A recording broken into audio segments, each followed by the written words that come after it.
Hello guys, my name is Steven with Total Care Restoration.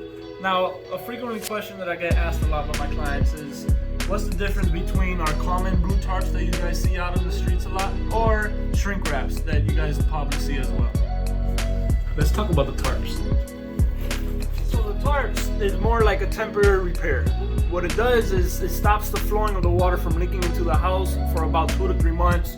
With time, you're still gonna have to change them until you end up getting the problem fixed. So unfortunately, here in South Florida, we have a lot of sun, wind, and rain. With time, it's gonna start to shred up the tarps. With that being said, you will have to get your tarp replaced immediately so no further damages come back into your home. Now let's talk about the shrink wraps.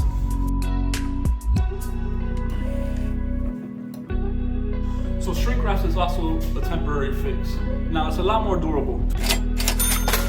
It's gonna last you, manufactured to last you about a year, 2 years. It's heat treated, so it gets stronger with the heat of the sun instead of deteriorating and shredding.